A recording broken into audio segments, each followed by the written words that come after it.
सबसे पहले तो मैं नववर्ष की हार्दिक शुभकामनाएं देना चाहूँगा। 2020 चाहे कैसा भी गया, लेकिन मैं ऐसी उम्मीद करता हूँ कि 2021 में आपके घर में खुशियाँ और तिजोरी में ढेर सारा पैसा भर जाए। इंडिया की सबसे सस्ती एसयूवी निसान मैग्नाइट अभी हाल ही में भारत के अंदर लॉन्च हुई है काफ़ी ज़्यादा अट्रैक्टिव प्राइसेस में। दिल्ली के ऑन रोड प्राइसेस के हिसाब से ये गाड़ी 5.51 लाख रुपीज़ से शुरू होकर 10.66 लाख रुपीज़ तक की मिल जाती है।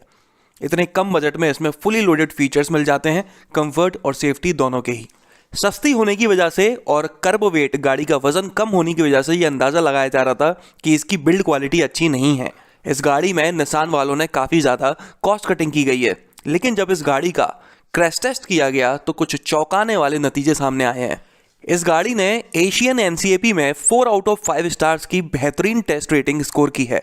इस क्रैश टेस्ट का अभी तक ना तो कोई वीडियो और ना ही कोई पिक सामने आई है, लेकिन एशियन एनसीएपी ने अपनी ऑफिशियल वेबसाइट में न्यूज़ बुलेटिन में ये बताया है कि उन्होंने निसान मैग्नाइट का क्रैश टेस्ट किया है, जिसमें उसने 4 आउट ऑफ 5 स्टार्स की काफ़ी अच्छी रेटिंग स्कोर की है। वेबसाइट पर एग्जैक्टली क्या लिखा हुआ है वो आप अपनी स्क्रीन पर देख सकते हैं।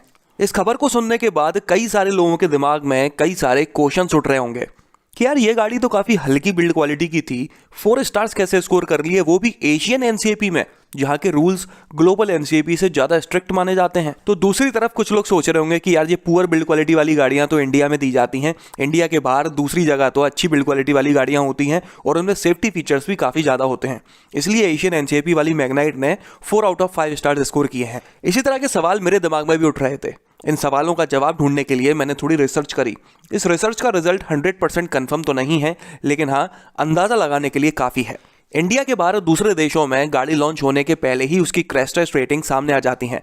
हाल फिलहाल निसान मैग्नाइट सिर्फ इंडियन मार्केट में ही बेची जा रही है, लेकिन जल्दी ही निसान मैग्नाइट को साउथ ईस्ट एशियन कंट्रीज़ में भी लॉन्च किया जाने वाला है। आप एक पॉपुलर मीडिया कंपनी की पोस्ट देख सकते हैं, जिसको पढ़कर साफ साफ नजर आता है कि निसान मैग्नाइट वहां पर लॉन्च होने वाली है।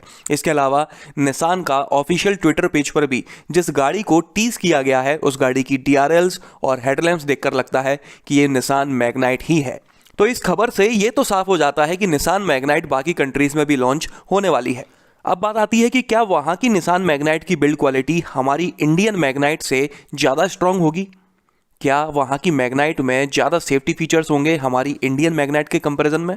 इन सवालों का जवाब एशियन एनसीएपी ने अभी तक तो नहीं दिया है, लेकिन हम इन जवाबों का अंदाज़ा लगा सकते हैं वहाँ की निसान किक्स को हमारी इंडियन निसान किक्स से कंपेयर करके। एशियन एनसीएपी ने 2020 में ही निसान किक्स का क्रैश टेस्ट किया था, जिसमें उसने 5 आउट ऑफ 5 स्टार्स स्कोर किए थे।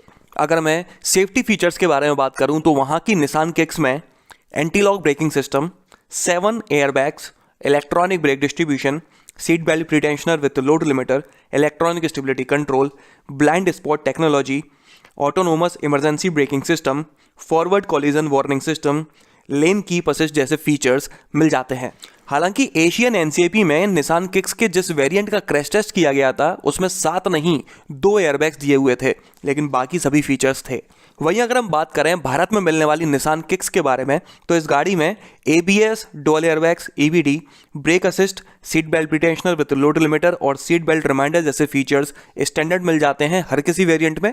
इसके अलावा अगर आप इस गाड़ी का टर्बो चार्ज इंजन खरीदते हैं तो आपको vehicle stability management, electronic stability control, traction control system जैसे फीचर्स भी मिल जाते हैं। अगर टॉप 2 वेरिएंट में से कोई खरीदते हैं तो हिल स्टार्ट असिस्ट भी मिल जाता है, और अगर टॉप वेरिएंट खरीदते हैं तो आपको 4 एयरबैग्स भी मिल जाते हैं। तो आप देख सकते हैं कि इंडियन किक्स में सेफ्टी फीचर्स तो काफ़ी हैं, लेकिन एशियन किक्स से ज़्यादा नहीं। एशियन किक्स में काफ़ी सारे एडवांस्ड सेफ्टी फीचर्स दिए हुए हैं, जैसे कि autonomous emergency breaking, blind spot technology, forward collision warning, lane keep assist वगैरह वगैरह। बिल्ड क्वालिटी का अंदाज़ा लगाते हैं तो इंडियन किक्स का कर्व वेट, मतलब कि गाड़ी का वजन है 1295 से 1305 किलोग्राम, 1295 टू 1305 किलोग्राम्स। जबकि एशियन एनसीएपी में जिस किक्स का क्रैश टेस्ट किया गया है उसका कर्व वेट था 1345, 1345 किलोग्राम्स। तो आप देख सकते हैं कि अंतर तो है, लेकिन काफ़ी मामूली सा। इतना मामूली सा अंतर तो फीचर्स के कम ज़्यादा होने की वजह से आ जाता है। तो यहाँ से इस बात का अंदाज़ा तो लगाया जा सकता है कि बिल्ड क्वालिटी में कोई अंतर नहीं है। जो बिल्ड क्वालिटी यहाँ पर मिल रही है वही वहाँ पर भी बेची जा रही है, लेकिन सेफ्टी फीचर्स के मामले में वहाँ पर काफ़ी एडवांस्ड सेफ्टी फीचर्स दिए हुए हैं जो यहाँ पर नहीं हैं। और शायद यही वजह है कि निसान मैग्नाइट ने एशियन एनसीएपी में 4 आउट ऑफ 5 स्टार्स स्कोर किए हैं।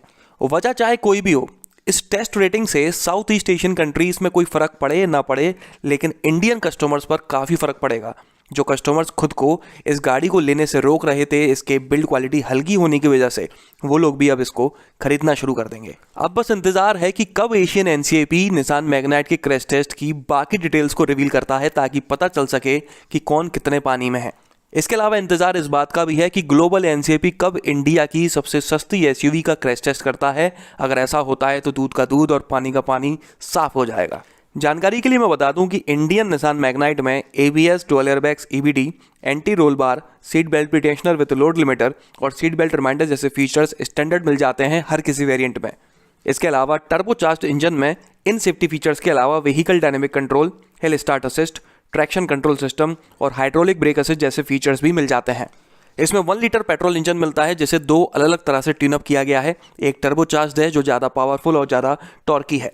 मैनुअल ट्रांसमिशन में 18.75 टू 20 kmpl, जबकि CVT ऑटोमेटिक में 17.7 kmpl तक का माइलेज क्लेम किया जाता है। तो चलिए इस वीडियो में तो बस इतना ही। अगर आपको ये पसंद आया हो तो इसे लाइक कर दीजिएगा, इस चैनल को सब्सक्राइब कर लीजिए और बेल आइकन को दबाना बिल्कुल ना भूलना। आपका दिन शुभ रहे। धन्यवाद।